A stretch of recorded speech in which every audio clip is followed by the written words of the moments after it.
You are listening to Hello Cupcake, It's Me, a podcast with your host, Michael Peterson.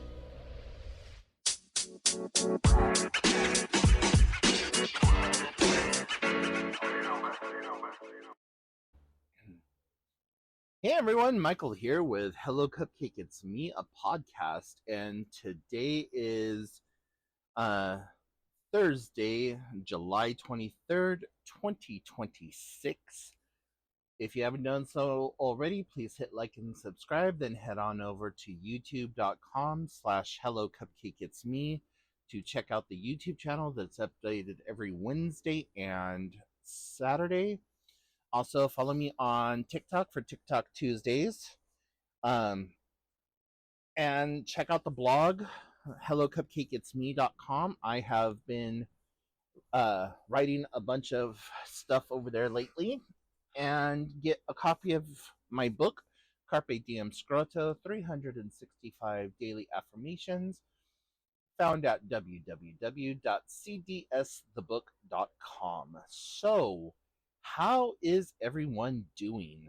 I am just getting out of my Thursday therapy, or my every other Thursday therapy, I should say. And then I had a phone call with a friend, and just kind of catch up and chit chat and BS because we hadn't talked in a few minutes. And now I'm sitting here kind of freezing my ass off because my air conditioner decided to really kick in and make it Arctic in here, and I am loving every minute of it because it is 68 degrees outside with 87% humidity, so it makes it feel super, super hot. And my cat really hasn't been feeling well the last couple of days, and so I had all the air turned off, and I laid on the floor next to where he's been laying, and he's at least staying cool. I think he's feeling a little bit better today because I went out last night and picked some grass and brought it in, and in the midst of me trying to wake up, stepped in his sick.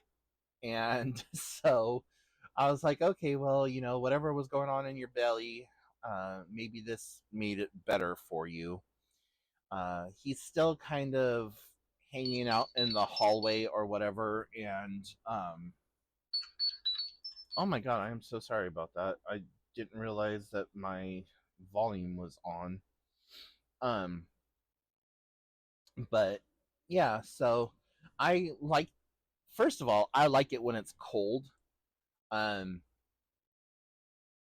in the winter months, not so much, but in the summer months, I want my home to be anywhere between 63 and 68 degrees. And even then, 68 degrees is way too much. Like right now, my thermostat on the living room air conditioner is set to 64 degrees. So 4 degrees colder than what it actually is outside, if the humidity wasn't there. But anyways, had a few things go on this week. I have been hyper emotional and had a complete emotional breakdown with my therapist yesterday, just out of the blue, really. And trying to reconcile some new conditions that have popped up, some new diagnoses that popped up. I've talked about this in previous videos and podcasts, but also just, being homesick for a place that no longer exists, and being just missing my dad, missing my grandmother, kind of on the fence with my biological mom. And as I say that, I'm looking at her box of ashes that are still in the shipping container that they came in on my couch, and just like not knowing really what to do with them. I was going to make some jewelry and make my sister a necklace and make myself a necklace with her ashes, but um, I still have yet to do any of that or all of that. Um, but yeah, uh, so dealing with that and just living in nostalgia land. I've been watching the entire season of or the entire series of Buffy the Vampire Slayer again, and just finished up season 6. And I don't know that I'm going to watch season 7, just because season 7 still is on the forefront of my mind from the last time that I did a Buffy marathon. Buffy marathon. Um, and it's one of those shows that I rewatch every year, and I don't know why I do it as a yearly kind of tradition thing or whatever, but I do, and that's you know whatever. Um, and I am also in the process of watching the Vampire Lestat, or season 3 of Interview with the Vampire, and kind of upset with some of the things that they have done. Um, the book, The Vampire Lestat, was not very adventurous. It talks about his life growing up and um, how he eventually was made into a vampire. Um, and they kind of mixed the Vampire Lestat and the Queen of the Damned together, and they only topically touched on some of the things from within the book Queen of the Damned. And on some of my Reddit forums that I belong to, they were talking about like not being able to really keep interest in the Vampire Lestat because of whatever else, and that they did a lot of nods to the readers, but for people who haven't read the book, it was kind of a disservice. I'm like, well, you know, yeah, it's a disservice to the people who have read the book also, because this is a complete retelling of the story and jumbling and blurring the lines of what happened in the book versus what translates well onto the screen. And so, yeah, I'm hoping that season 2 of The Vampire Lestat, or season 4 of Interview with the Vampire, whatever they decide to call it, I just hope that season 4 addresses some of the plot holes that there were and are in the storyline.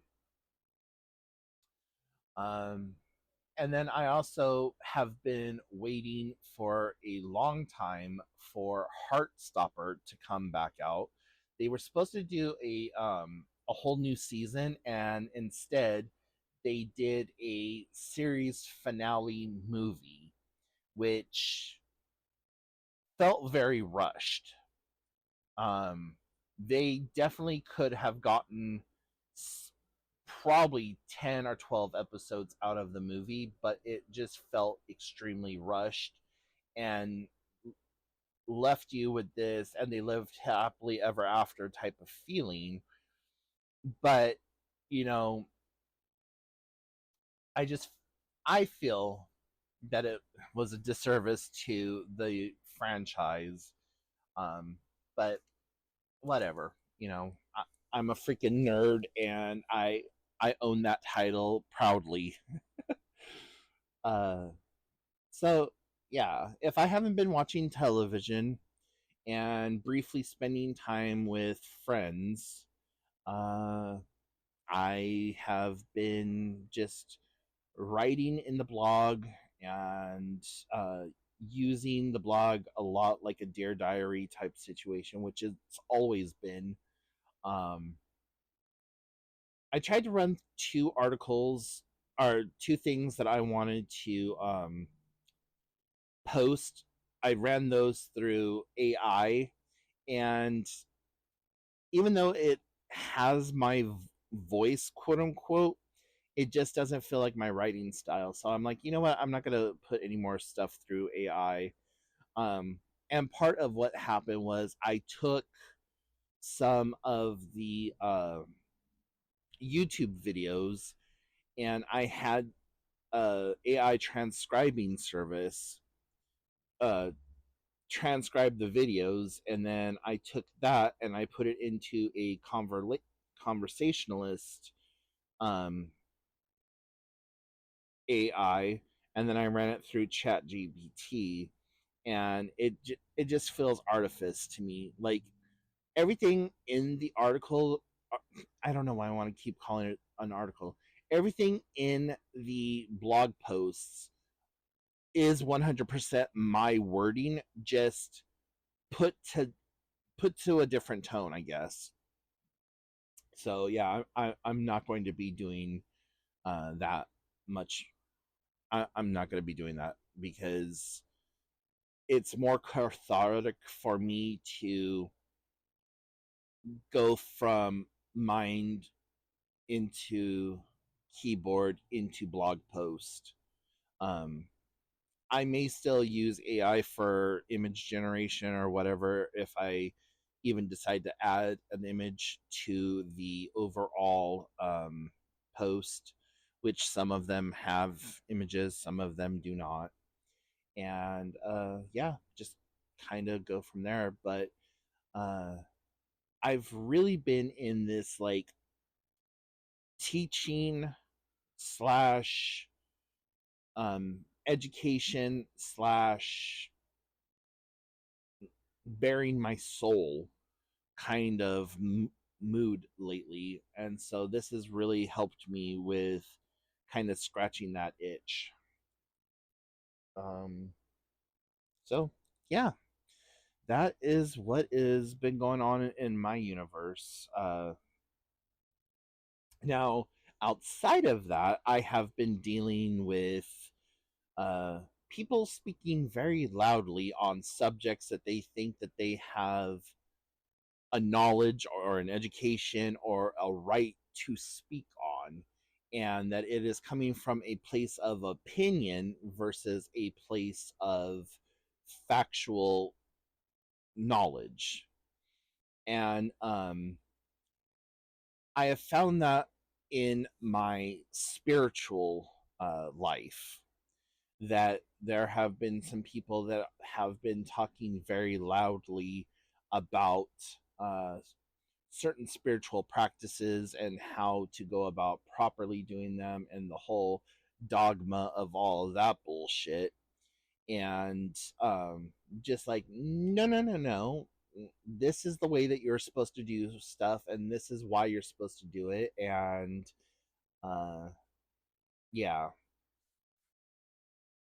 and also dealing with people who are being very loud about stating their opinion on the gay and lesbian community, and being very homophobic and transphobic and very just disgusting. And like, oh well, if there wasn't gender confusion or this, that, or the other thing, people wouldn't do XYZ. And it's just like, no, that's not really how that works. And to suggest so is disgusting, gross, and misinformed. The term that I have been utilizing a lot is echo chambers. Like, get outside of your echo chamber. If you are surrounding yourself with people who say and think the things that you say and think the way that you think, you are not in an enriching environment. If all you're doing is surrounding yourself with like-minded people, yeah, it kind of builds community, but at the same time, that community is not nurturing. You are not allowing new ideas, new thoughts, new like experiences to come into this homogenized community that you've built for yourself. And I know that we all have our thoughts, we all have our opinions, we all have our own sense of what's right, what's wrong, what's holy, what's unholy, the whole nine yards.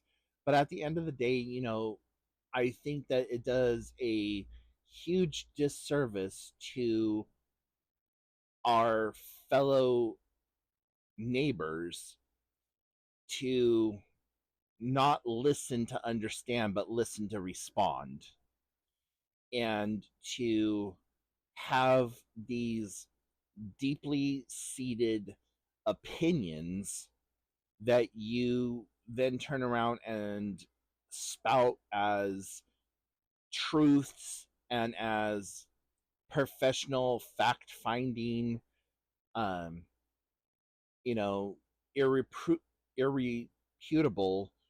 uh, empirical evidence.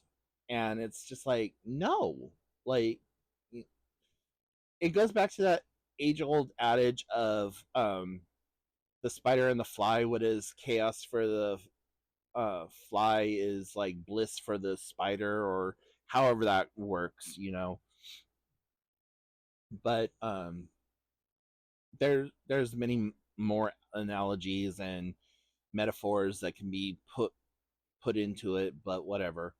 So that has consumed a lot more of my time than I would really like to admit to. But you know, it's neither here nor there. It's just one of those things that is one of those things. Um, and I am not ever going to support the gay and lesbian community. I am never not going to support the homeless community.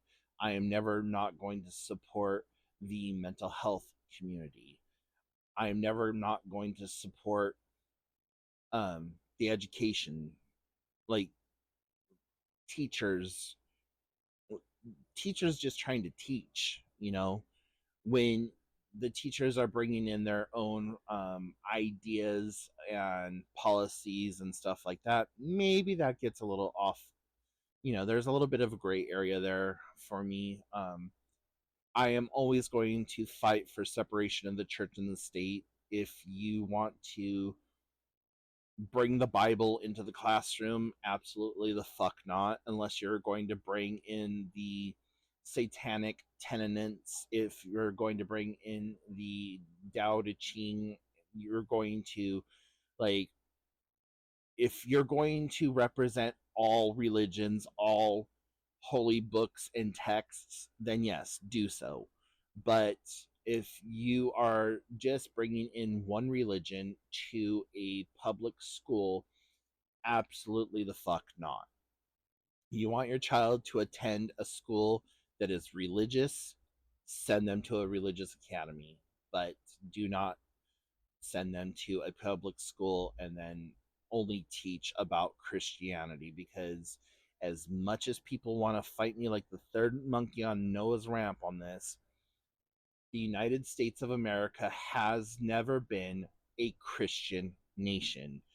The forefathers and the founding principles of this nation were to be religious free, like to be ones of religious freedom, and the forefathers were not Christian themselves.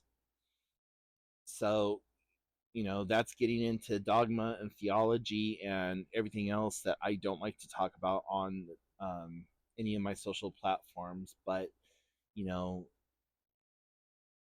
they always talk about this war on Christianity. And, the war on Christianity is that people are tired of the religion being like utilized and weaponized. And people could be like, well, the same could be said about the gay community. Okay, yeah, the same can be said about the gay community. But at the same time, no one is actively making laws and trying to pass laws or legislation or restrictions on you practicing your religion, on you living your life. Gay, lesbian, transgender people are having that consistently under attack. The sanctity of marriage. Oh, well, it's supposed to be between a man and a woman, not a man and a man and a woman and a woman. Um, by the church's standards, by the church's like rigid structure on life, yes, but marriage is not exclusive to the church. Catholicism, Christianity, Islamic, Muslim, doesn't matter who it is, they do not have the right to say who can or cannot be married. Now, there's going to be a bunch of people that come after me for that, but I hate when people say it was Adam and Eve, not Adam and Steve. Are like God created Adam and Eve, not Adam and Steve. Well, then who the fuck created Steve? Where did Steve come from? Did the Mormons make him? I actually used to have a T-shirt back in college that said that. It was on the front it said God didn't make Adam and Steve, he made Adam and Eve. And on the back across the shoulder it said, who the fuck made Steve? With a question mark. But anyways, yeah, so dealing with a lot of that and just trying to be the small logical flicker of intelligence in an otherwise dimming world of ignorance and um,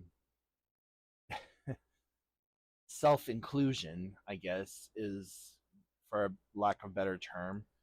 um, I had somebody ask me the other day, they're like, why do you put so much effort into this? And I said, because the teacher in me and the person who I am becoming,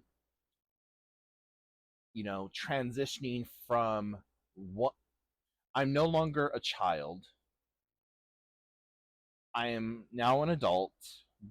And as an adult, I'm starting to ascend into my later years. I'm 45, 5 years, I'm going to be 50, 10 years, I'm going to be 55. I'm starting to make that transition into the end of my life. And if you look at it in the idea of um, maiden, mother, crone, or son, father, sage, that whole idea of I when I was a child, I thought as a child does as a man, I put away childish things, or whatever that quote is. You know, I'm transitioning into that portion of my life where I have something to say, right, wrong, or indifferent. It's my opinion, it's how I feel. But I also have the education to go behind things when it comes to like mental health. Like, okay, well, just because you think XYZ is a mental health condition does not necessarily make it so. I can say that the sky is actually purple, and I could have all of this empirical evidence and peer-reviewed papers to say, actually, yeah, the sky is purple, and the only reason that it looks blue is because of the differences in our color receptors in everyone's eyes. Not, you know, the studies and the evidence are only going to find what the patron is looking for. And it sucks because you can have 100,000 papers that say something is something, but you can have 100,001 papers that say something is the other thing. Which one's right? You can have two completely separate independent groups working on the same exact thing with the same parameters, and they will come up with two different things. They'll have a lot of similarities, but they'll come to two different conclusions about like what the outcome is. That's the same as like holding somebody's hand. You're walking down a path, you're in step with each other, you're within sync of each other, and both of you looking at a sunset. How the sunset is perceived through person A, through their eyes, is not going to be the same as how person B sees the sunset through their eyes. The same steps are not going to register the same for each person. For person A, it's the crunch and the grit of the ground beneath their feet that makes them feel really like alive and connected. For person B, it's the grit and the crunch and the grind beneath their feet that irritates them and makes them feel like they're being worn down. So all of that just to say that just because we have various opinions does not mean that our opinions are in fact facts. You cannot tell somebody who has lived life experience that they are wrong for feeling the way that they do. You cannot tell somebody that because I have always felt feminine or masculine, now I am going to transition to make my outer appearance more like my inner appearance and call that bad. We all do it. We do it with our fashion. We do it with our choices in getting tattoos or cutting our hair, coloring our hair, wearing makeup, not wearing makeup, getting piercings, not having piercings. We all do things to make ourselves look the way that we feel that we need to look. So, anyways, I'm going to step off my soapbox because we are now 27 minutes and 14 seconds into this, and I feel like I have said more than enough. I can continue on actually, but I do need to get some rest because I have some other obligations coming up here very quickly. So if you have any questions, comments, and concerns, please put them in the comments section down below. I always welcome any input that I get from you guys. And just remember, you are doing the best you can with what you have available to you.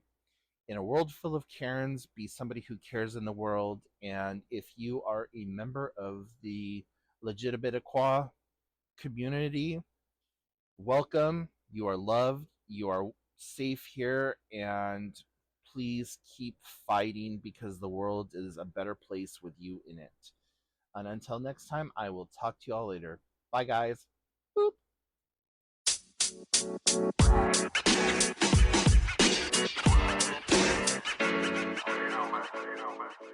Hey you! Tired of mental health books that feel like homework or therapy sessions in disguise?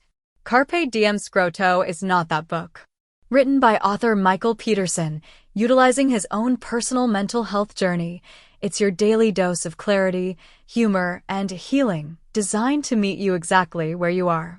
Whether you're sipping coffee in chaos or taking a quiet minute for yourself, this book gives you real, raw tools to reframe your day, your mindset, and your life.